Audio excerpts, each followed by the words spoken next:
আমার রাসূলুল্লাহ বললেন, খাদিজা আল্লাহর রাসূলের মুখ থেকে কি বলতে শুনোনি? কি ইয়া রাসূলুল্লাহ, নবী গো আপনি বলুন। নবী আমার বললেন, বাম্মা সাজ্জালা দিলান তামাসাউ ফিন্নার। খাদিজা চলো, যে ব্যক্তিরা এক সময় নবীর কাছে চলে আসবে আল্লাহ রাব্বুল আলামিন তাদের জন্য জাহান্নামের আগুন হারাম করে দেবেন। নবীর আশিকদের জন্য জাহান্নামের আগুন হারাম। ও বিরাদারি, যাদের জন্য জান্নাত লালায়িত, এ জান্নাত লালায়িত, জান্নাতের হুরেরা এ নবীর গোলামেদের জন্য লালায়িত। তাই তো আমি প্রথমে লাইনে বলেছি, ফেরদাউসের ওই হুর পারি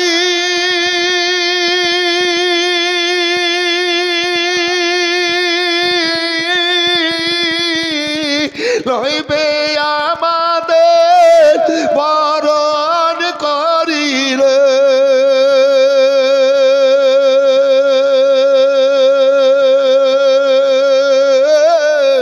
তাই তো বসে গর্ব করি গলে দিয়া ফুল, আল্লাহর নূরে তৈরি গো আমার মুহাম্মদ রাসূল। এ ঘটনা বিরাট বড় আছে ভাইজান আমার, পরক্ষণে বলা যাবে। আসন আল্লাহু আকবার, আল্লাহু আকবার। আর একটু বলে আগে দিকে যাব। আল্লাহর নবী সাল্লাম বলেন, খাদিজা কিছু বলতে চাইছো?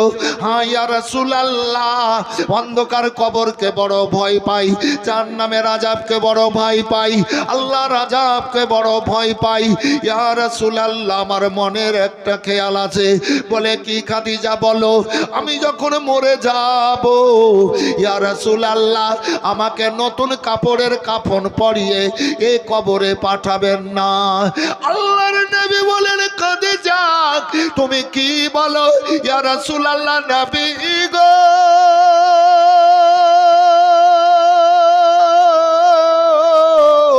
আমাকে নতুন কাপড়ের কাফন পরিয়ে কবরে পাঠায়েন না। বাহ,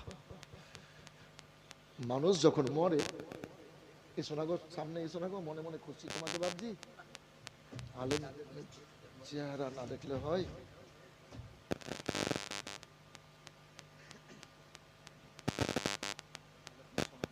হ্যাঁ, মাইক নিতে হবে, রেখে দাও।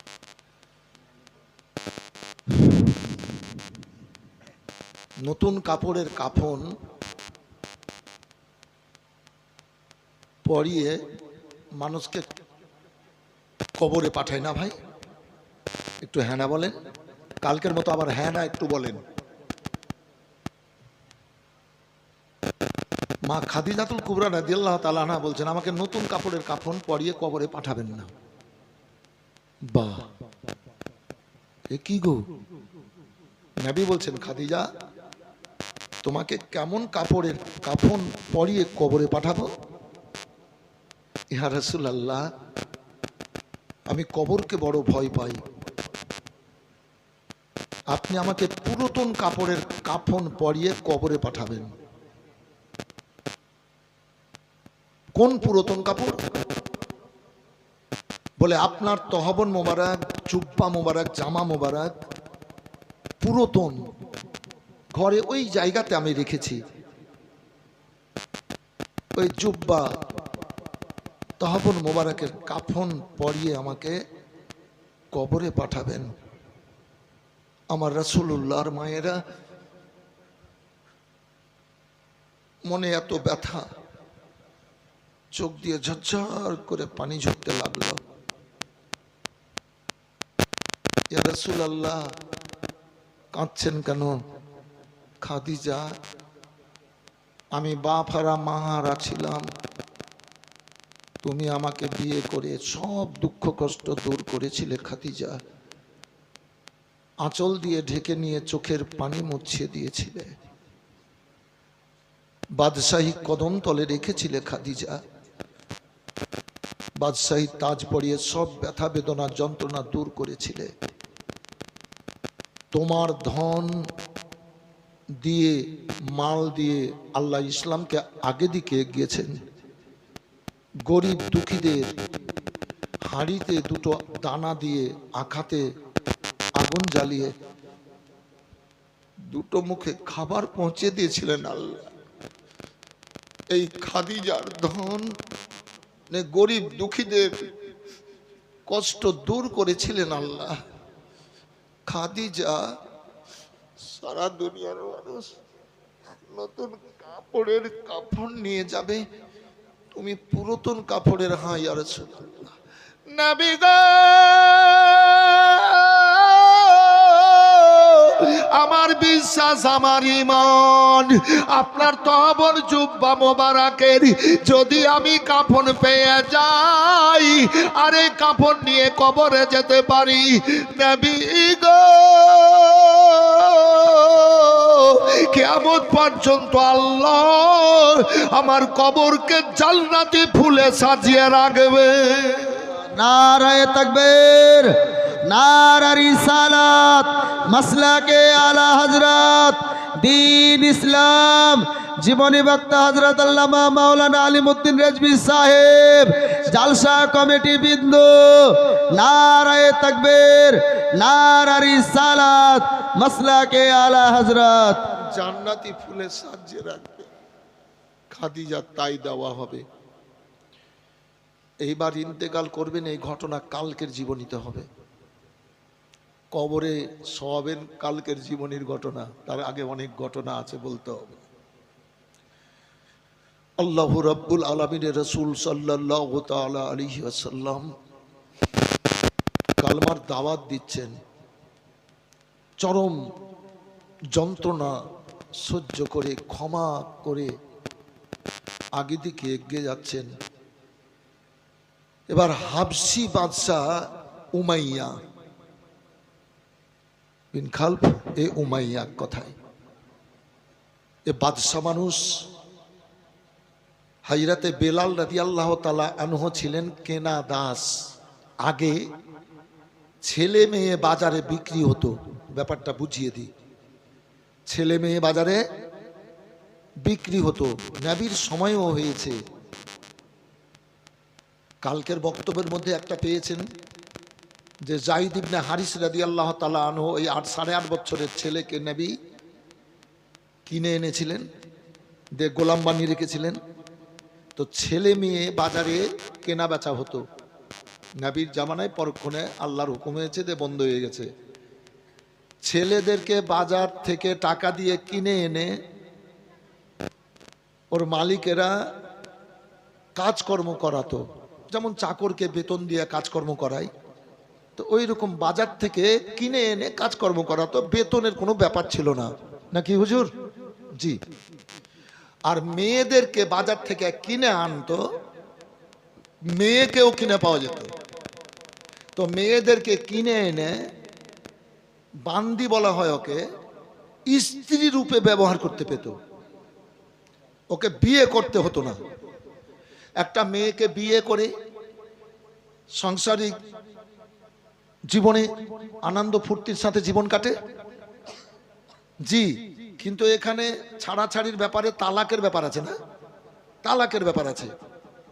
কিন্তু ওই সময় মেয়েদেরকে বাজার থেকে কিনে এনে স্ত্রী রূপে ব্যবহার করতে পেত, যতদিন খুশি রাখতে রাখতো। আবার যদি মনে করতো বিক্রি করে দিব, তো বিক্রি করতে পারত, নিজের এখতিয়ারে। এর ছাড়াছাড়ির ব্যাপারটা ছিল না। তো আবার মেয়েদেরকে কিনে আনতো, রাখতো। কেউ যদি মনে করতো সারা জিন্দেগি রেখে নিব, তাও রাখতে পেত, নাকি হুজুর? সারা জিন্দেগিও রাখতে পেত। কেউ 1 মাস, কেউ 2 মাস স্ত্রী রূপে ব্যবহার করে আবার বাজারে বিক্রি করে দিত, আবার কেউ কিনে নিয়ে যেত। যাই হোক, তো বাদশাহ এই আপনার হাবশি বাদশাহ উমাইয়ার কেনা দাস গোলাম ছিলেন হযরতে বেলাল রাদিয়াল্লাহু তাআলা আনহু। এই রাতে বেলাল রাদিয়াল্লাহু তাআলা আনহু এবার খুশবু পেয়ে গেছেন আল্লাহ আল্লাহর নবীর গো। এবার নবীর কালমা পড়ে নিয়েছেন জবানে লা ইলাহা ইল্লাল্লাহু মুহাম্মাদুর রাসূলুল্লাহ সাল্লাল্লাহু আলাইহি সাল্লাম। ও বাদশা উমাইয়া এবার খবর পেয়ে গেছে। হযরতে বেলাল রাদিয়াল্লাহু তাআলা আনহুকে ডেকে বলে, ও বেলাল, তুমি নাকি ইসলাম ধর্ম গ্রহণ করেছো, কালমা পড়েছো?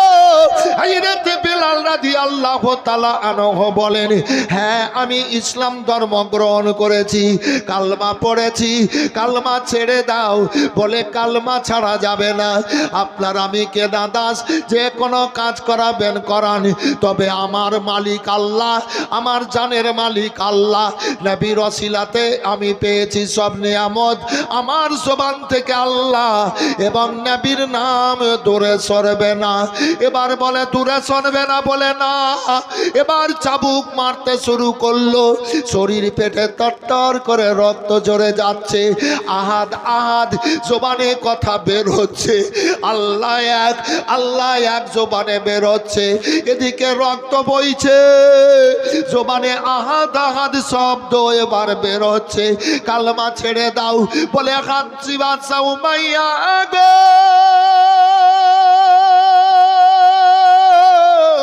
চাবুক দিয়ে বেলালের শরীরের চামড়া ছিলে নেওয়া যেতে পারে, তবে দিল থেকে আল্লাহ এবং নবীর মহব্বত ছিনাতে পারবে না। আল্লাহ এবং নবীর নাম আমার দিল থেকে দূরে করতে পারা যাবে না, পারবে না।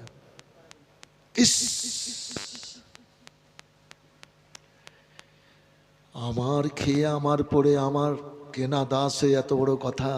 কথা কিন্তু বড় নয়, কথা সত্য, কথা ঠিক।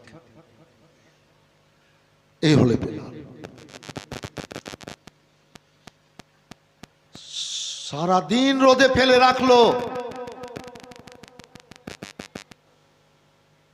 ঘেমে একাকার। রশ্মি বা খোলা হলো হাত পায়ের।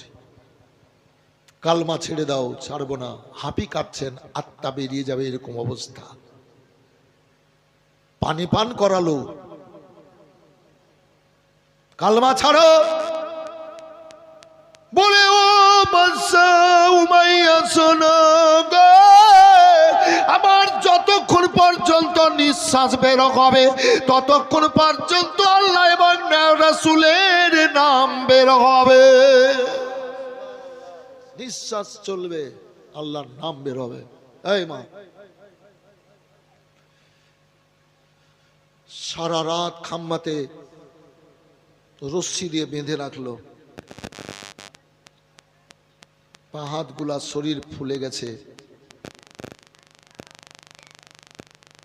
আশহাদু আল্লা ইলাহা ইল্লাল্লাহু ওয়া আশহাদু আন্না মুহাম্মাদান আবদুহু ও রাসূলুহু জবান দিয়ে বের হচ্ছে। সকাল হলো, পা হাত ফুলে গেছে। বেলাল, নবীর প্রেম ছেড়ে দাও, ছুটবে না। যতক্ষণ পর্যন্ত শ্বাস আছে আল্লাহ এবং রাসূলের মহব্বত দিলে থাকবে।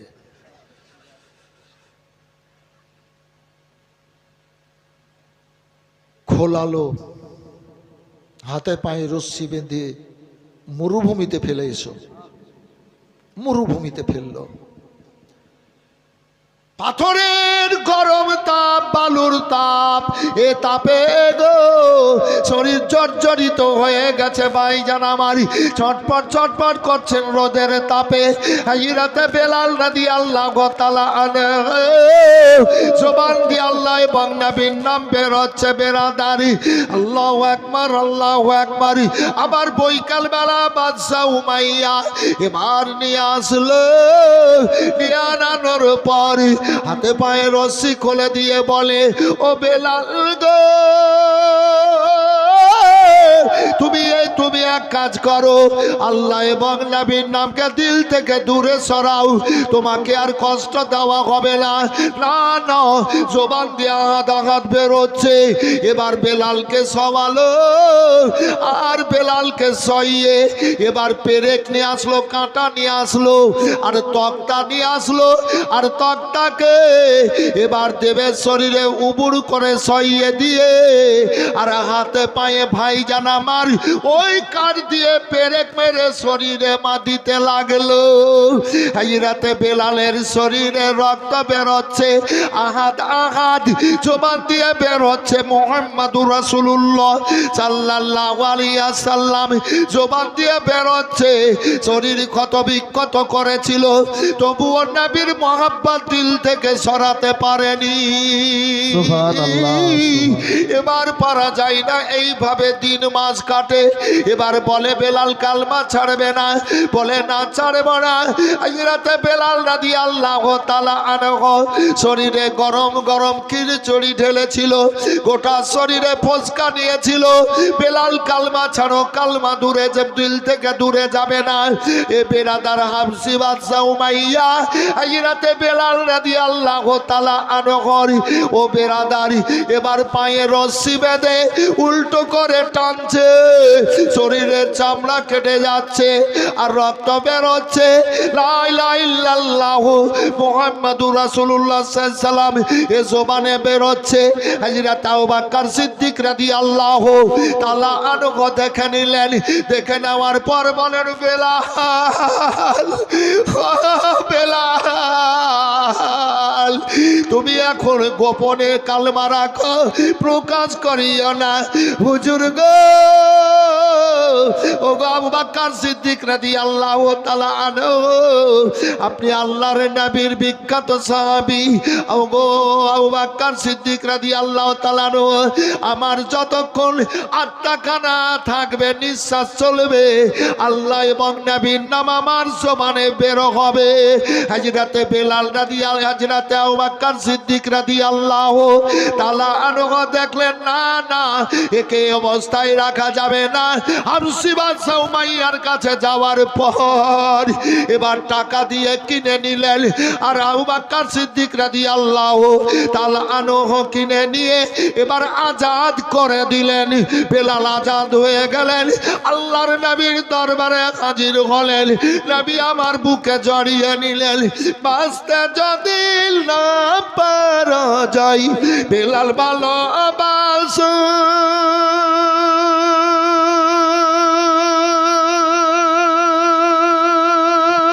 সুবহানাল্লাহ, সুবহানাল্লাহ। বেশা তবে মরুর বুকে বিটে কি জয়, তোমায় দেখার আশা গনে ভি দাও না কেন দেখ।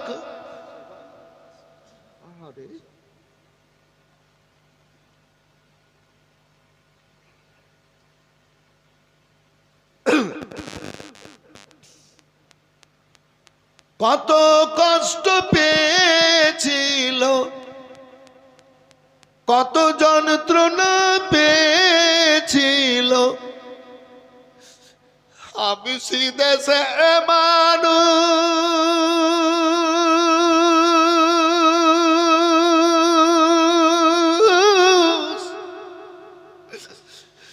ওই কষ্ট পেয়ে তারা হয়েছিল বেহুশ গো নবী। সুবহানাল্লাহ। বেশা দাও না কেন দেখো, তবুও বেলাল ছাড়েনি নবীর নাম, তবুও বেলাল ছাড়েনি ঈমান, ছাড়েনি করো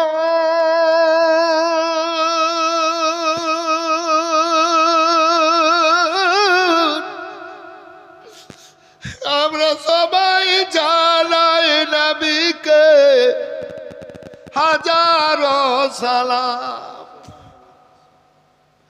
আল্লাহর কাছে সারা জীবন খোদার কাছে সারা জীবন কাঁদব মোরা হে তা এই জীবনে একটি বারো যেন হয় দয়াল নবীর সাথে দেখা। বলেন আল্লাহুম্মা আমিন। এরা মজলিস খুব সুন্দর, আপনাদের মনটা, আপনাদের মনগুলা মনে হচ্ছে যেন মদিনাতে পৌঁছে গেছে। আল্লাহ আপনাদের আশা আকাঙ্ক্ষা পূর্ণ করুক, আল্লাহ আপনাদেরকে ভালো রাখুক, আপনাদেরও দিদার যেন আমার রাসূলুল্লাহর হয় আল্লাহ যেন কবুল করেন। বলেন আল্লাহুম্মা আমিন। নবীকে দেখার লোক, যে ব্যক্তি নবীকে স্বপ্নে দেখবে ঠিক দেখবে, তো নবীকে দেখার লোক এই স্টেজে আছে। কে আছে বলবো না। শহীদ কারবালাদের দেখার লোক এই স্টেজে আছে ডাইরেক্ট, বলবো না কে আছেন। তবে নবী তো কষ্ট করেছেন, সাহাবীরাও, অনেক সাহাবী অনেক রকম ভাবে কষ্ট করেছেন। একজন ব্যক্তি ইসলাম ধর্ম গ্রহণ করেছে, ওর বাপ মা বাড়ি থেকে বের করে দিয়েছে। এখন তো খুব সুন্দর সুন্দর বাড়ি, আগে পাহাড় কেটে গর্ত করে বসবাস করতেন সাহাবীরা এবং লোকেরা, তাই না হুজুর? এবং খেজুর পাতা দিয়ে, তাল পাতা দিয়ে আপনার ঘর করে কুঁড়ো ঘরে থাকতো। পাথর কেটে কেটে আবার ঘর তৈরি করে ওই ঘরে বসবাস করত। বেরাদার, তো বাপ মা আলাদা করে দিয়েছে, সয় সম্পদ থেকে বঞ্চিত করে দিয়েছে, গরিব মানুষ। আল্লাহু আকবার। চারখানা ছেলে মেয়ে,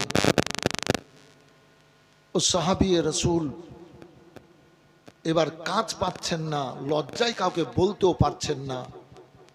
বাড়িতে কিন্তু ছেলে মেয়েরা 3 দিন না খেয়ে। আচ্ছা, বাচ্চাদের মনের মধ্যে তো কষ্ট, মায়ের কাছে তো কাঁদবে, মায়ের কাছে কাঁদছে। সেই সাহাবী যাচ্ছেন, কাজ পাচ্ছেন না, আবার বাচ্চাদেরকে পানি পান করিয়ে আবার রেখে দিচ্ছেন, বলে কাল যাব কাজ করতে, খাবারের তলাশ করে খাবার নিয়ে আসবো পয়সা দিয়ে। এবার আবার আসছেন, কাজ পাননি। বিবি বাচ্চাদেরকে বুঝিয়ে লাও, কি কষ্ট, বাচ্চাদেরকে বুঝিয়ে নিতে হয়েছে। 3 দিন পেরিয়ে যাওয়ার পর 4 দিনের দিন বাচ্চারা আব্বার পা ধরে গড়াগড়ি দিয়ে কেঁদে কেঁদে বলে, আব্বা আর আমরা সহ্য করতে পারছি না, কলেজা ফেটে যাচ্ছে, পেট জ্বলে যাচ্ছে আব্বা। আব্বা চোখের পানি মুছিয়ে বলে, যতই কষ্ট হোক আজ কাজের তলাশ করব, কম পয়সাতেও কাজ করে খাবার নিয়ে আসবো, তোমরা ধৈর্য ধরো। ধৈর্যধারীদের সাথে আমার আল্লাহ থাকেন। বলেন সুবহানাল্লাহ। বাচ্চাদেরকে বুঝিয়ে মায়েরা বাচ্চাদের মায়ের কাছে রেখে সেই সাহাবী চললেন কাজের জন্য। সারাদিনও মান কাজ পেলেন না। বাচ্চাদেরকে তো বলে গেছিলেন যতই কষ্ট হোক কম পয়সাতেও কাজ করে খাবার নিয়ে আসবো, কাজ পেলেন না। আল্লাহ বলেছেন নিজ কালাম পাকের মধ্যে, লা তাকনা তুমি রাহমাতিল্লাহ, বান্দা বান্দিরা তোমরা আল্লাহর রহমত থেকে নৈরাশ হইও না। সেই সাহাবী রাসূল এবার নিজকে ভাবছেন, তাই তো কাজ পেলাম না, বাচ্চাদের বলে এসেছি, ছেলে মেয়েদের বলে এসেছি, কি করা যায়? আমাকে বাড়ি আগে যেতে হবে, বাচ্চাদের মাকে আমি বলবো, বাচ্চাদেরকে আবার বুঝিয়ে নেবে আজকের দিন। তো বাড়িতে তো আমাকে যেতে হবে, একটু হ্যাঁ না বলেন বাবু, বাড়িতে তো যেতে হবে। তো বাড়িতে যাওয়ার জন্য আমি বাহানাটা কি করি, বাড়িতে আসার জন্য ওই রুমালে চাদরে এক কোণাতে ছোট ছোট পাথর বেঁধে নিয়েছে, পাথর বেঁধে নিয়েছেন, আর একটা কোণাতে কিছুটা বালি বালি ওই যে বালি বালি বেঁধে নিয়েছেন, বেঁধে নিয়ে চলে আসছে।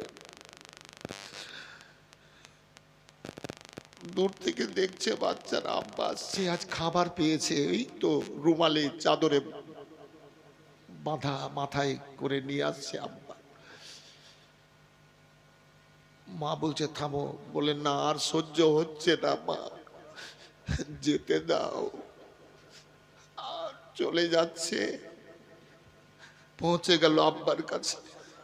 আব্বা খাবার পেয়েছেন, বাড়িতে নিয়ে গিয়ে তো খাওয়াবেন, এখানে একটু মাথা থেকে নামান, এখানে একটু খাইয়ে নেন আব্বা। বলে বাড়ি চলো, পাথর আর বালি বাঁধা আছে, বাড়ি চলো। না আব্বা, বাড়ি গিয়ে তো খাওয়াবেন, আপনার পায়ে ধরি আব্বা, আর সহ্য করতে পারছি না, একটু খাবার গুলা খাইয়ে দেন আব্বা। বাচ্চারা আব্বার পা ধরে জড়িয়ে জড়িয়ে ধরে কাঁদছে। বাচ্চাদের মা গেল, বলে স্বামী বাচ্চারা এইভাবে কাঁদছে, একটু খাবার পেয়েছেন, একটু নামিয়ে বাচ্চাদেরকে খাইয়ে তারপর বাড়ি চলেন। স্বামী বলেন বিবি রে, আজকেও কাজ পাইনি, আমি তোমার কাছে পৌঁছানোর জন্য আমি বালি আর পাথর বেঁধে এনেছি, তোমাকে বলবো তুমি বাচ্চাদেরকে বুঝিয়ে নিবা। বাচ্চারা বলছে আব্বা আর সহ্য করতে পারছি না, আমরা বালি আর পাথরই আজকে খাবো।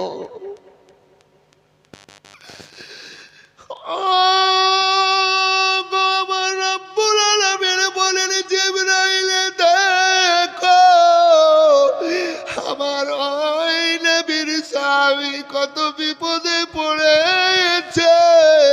আর বাচ্চারা জর্জরিত হয়ে কেঁদে আব্বার কাছে আবেদন করে, জিবরাইল ওই পাথর গুলাকে জান্নাতি আপেল ফল বানিয়ে দাও, আর বালি গুলাকে ভাত বানিয়ে দাও। নারায়ে তাকবীর, নারে রিসালাত, মাসলাকে আলা হযরত দ্বীন ইসলাম ভান্ডারা দুর্গাপুর গ্রামবাসী হযরত আল্লামা মাওলানা আলিমউদ্দিন রাজভী সাহেব। নারায়ে তাকবীর, নারে রিসালাত। জান্নাতি আপেল আর জান্নাতি ভাত বানিয়ে দাও। জিবরাইল আলাইহিস সালাম এসে বানিয়ে দিলেন, হয়ে গেল, আল্লাহর হুকুম হলো মানে হয়ে গেল। বাচ্চারা বলছে আজকে পাথর আর বালি খাবো। মায়ের একবার হাতে ধরে পায়ে ধরে, একবার আব্বার হাতে ধরে পায়ে ধরে, চারখানা ছেলে মেয়ে, বলে বাচ্চাদেরকে আজ পাথর আর বালি খাওয়াবো। যেমনই মাথা থেকে নামিয়ে নিচে কাপড় খুলে দেখছে তো জান্নাতি আপেল আর ফল। স্বামী আপনি যে পাথর বেঁধে এনেছিলেন, বলেছিলেন আর বালি, বিবি রে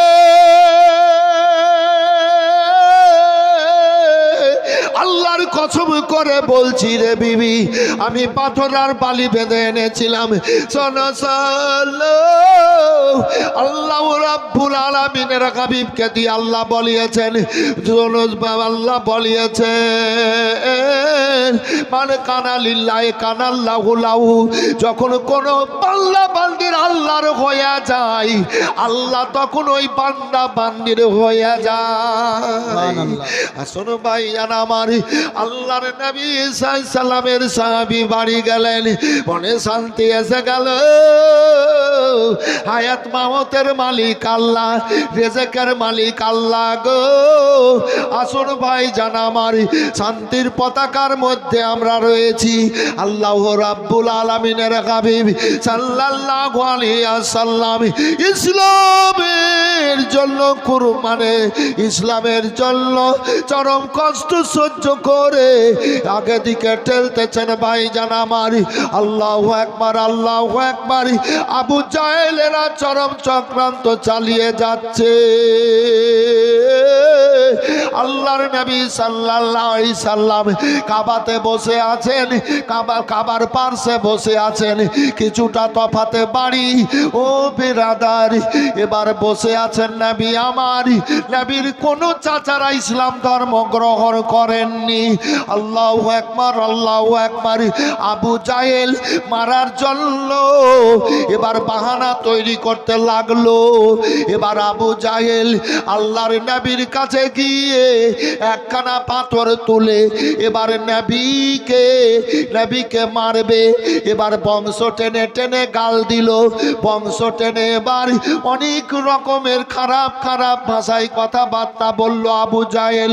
আল্লাহর নবী আমার বলেন, ওই হেসামের বেটা, আমি তো তোমাদের কোনো অন্যায় করিনি, কোনো ক্ষতি করিনি। আল্লাহ আমাকে নবী করে পাঠিয়েছেন তাই, আল্লাহ আমাকে রাসূল করে পাঠিয়েছেন তাই আমি ইসলামের দাওয়াত দিচ্ছি।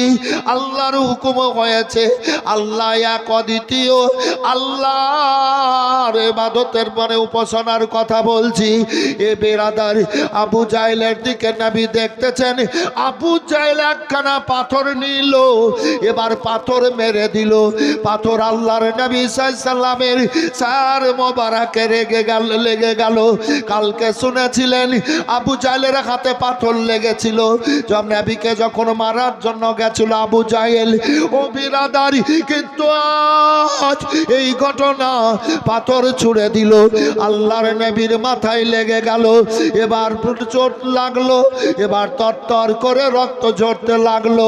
আল্লাহর নবী আমার রক্তগুলা হাতে নিলেন, আর রক্ততে গোটা শরীরের কাপড় লাল লাল হয়ে গেল।